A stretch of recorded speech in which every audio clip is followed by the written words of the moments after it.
Are shadowy villainous forces looking to stoke the flames of mistrust and anger between Bruce Wayne and Selina Kyle? Well, let's hop into the pages of Catwoman issue number 37, a continuation of Gotham War, and find out what happens next together, shall we? So then, picking up directly from where the last Batman issue left off, Bruce is horrified to discover that his family home of Wayne Manor has been bought out from under him by immortal supervillain Vandal Savage. Why would Vandal want Bruce's home in Batcave? Well, that answer should be obvious, isn't it? Not only is Vandal Savage immortal, but he's also a caveman, and the Batcave is the greatest cave that's ever existed, and I mean, can't fault his logic. Batman really is stuck between a rock and a hard place right now. It's not like he can fight Vandal. He owns the property on paper. Hell, Vandal could call the cops on Batman for trespassing if he wanted. So instead, Batman just decides to add this loss to the ever-growing list of things that's absolutely costing him his mental health right now. In fact, he goes out to the Wayne family cemetery so he can loudly conversate with his dead parents, saying that he lost their home, their legacy, that he lost his most loyal soldiers, I mean children, but that he's going to get them all back, mark his words. Catwoman is actually spying on him while all of this is happening, and even Selina has to admit that maybe she's gone a little too far. She wanted Batman to feel bad, not literally crack under the pressure and lose his marbles. Unfortunately, now the wheels are in motion and there's very little she can do. We see that Catwoman has actually moved her operation to some place called the 78th floor. And even after a bunch of her henchmen got arrested at the end of the previous part of this story, she's still planning her next great heist. She gives a rousing speech to her crew, saying that if they continue to fight Batman like they did, they're only going to lose. After all, they're not soldiers, they're a guild of thieves. This whole thing only works if they watch each other's backs. Also, Batman might not kill you, but he'll certainly break every bone in your body, and nothing eats through your score like American medical bills. We also learned that Red Hood is going to be playing an important role in this next job as well. He's going to be acting as Wheelman. Selina says it's the role he was born to play because he joined the whole superhero community in the first place by trying to steal the hubcaps off the Batmobile. Now he's going to be stealing some of the most valuable cars in all of Gotham City. Now, because Batman is in the outs with Commissioner Renee Montoya and the rest of the GCPD, and the other members of the Bat family are choosing to remain neutral right now, he's kind of hard up for leads. That is, of course, until the Riddler of all people sets up a very obvious beacon to try and lure the Dark Knight in. Obviously, Nigma has an invested interest in Catwoman and her new group of super thieves getting taken down, so everything can return to business as usual. But of course, because this is the Riddler we're talking about, he just can't give Batman any straight answers, and instead he decides to couch it all in a riddle. Catwoman is going to be robbing Gotham High Society tonight, and there's two major art functions going on, but will she be hitting the ballet or the opera? Well, only one of those places is putting on a performance of Taranto tonight, and wouldn't you just know it, it's Catwoman's favorite opera, and also just so happens to be about riddles, hilariously enough. In the story, a powerful woman tests her suitor's love by giving him 3 incredibly difficult riddles to solve. And yeah, you could probably draw some comparisons between Batman and Catwoman's own romance and the romance from the opera itself. Of course, to get to Catwoman, Batman is once again going to have to go through Red Hood, who for the second time now seems to actively be acting as Catwoman's distraction. You see, stealing the cars was actually a smokescreen. In reality, Catwoman was after the jewelry, being worn out by all the wealthy one-percenters as they enjoy their night on the town. It's funny too because Catwoman has also recruited a whole small army of beautiful people to dance with the theater goers, and she hopes that they'll be so freaked out about having their cars stolen they won't even realize their jewelry is gone until the next day. This is all actually quite bittersweet for Selina, as she actually remembers attending shows here with Bruce a lot back in better days. They'd argue about the performances, they'd laugh, they'd spy on the upper crust of Gotham and think about how exactly they earned their ill-gotten gains. Now meanwhile, outside, Red Hood actually manages to draw Batman away from the theater as their fight only begins to intensify. Batman in his heart of hearts says that he can still save Jason from a life of crime, that he can still be a good man, and come to the opera for a better reason than robbing it, only for Jason to turn the tables on his adoptive father by saying, "Hey man, I'm not as dumb as everyone seems to think I am. I read Jane Austen, I know what opera is about. Why can't you see that I just agree with Catwoman more, that our ideologies gel? We've always been on two very different sides of law and order, and I think with Catwoman I can really make a more positive difference," only for Batman to turn the tables on him by saying, "Oh yes, because every story about criminals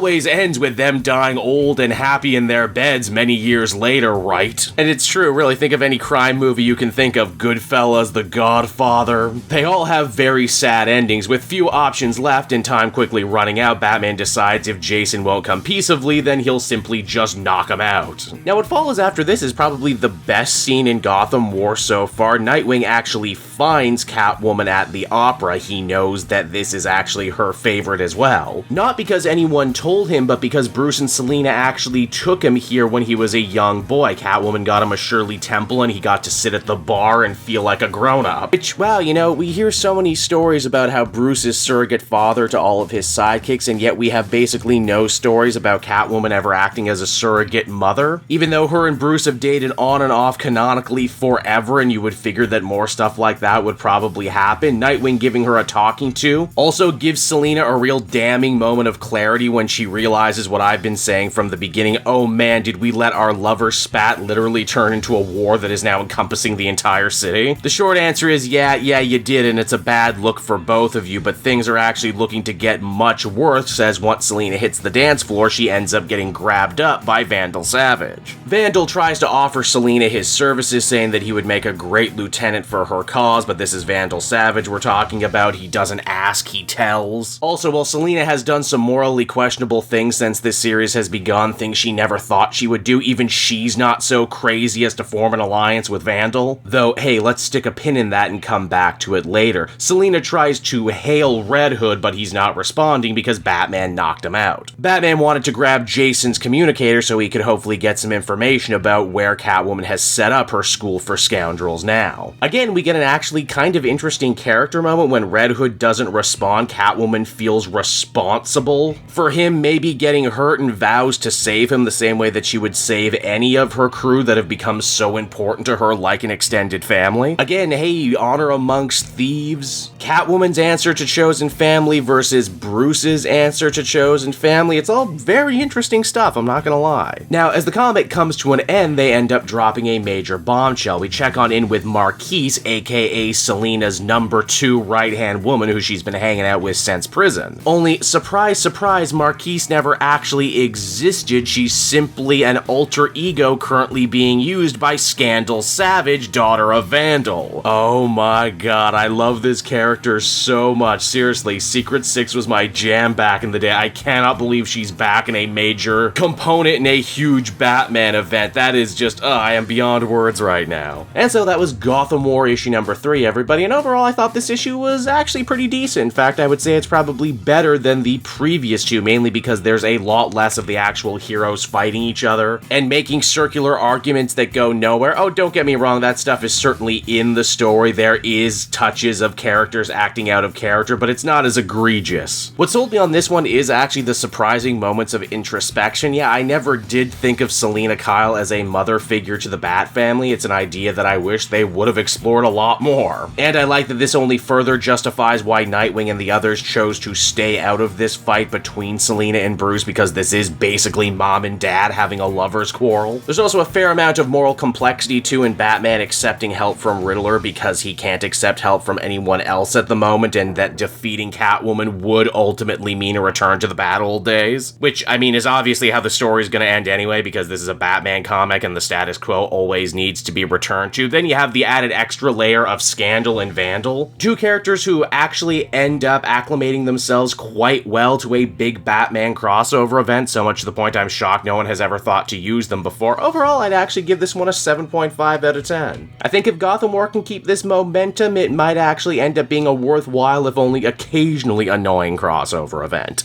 Hey there everyone, it's your pal Cape Joel again, and if you're seeing my face right now, that means you watched to the end of the video, and I'll always be grateful for that. Retention helps in this crazy YouTube game, and so does becoming a patron. If you head on down to the description, you can find a link to my Patreon page.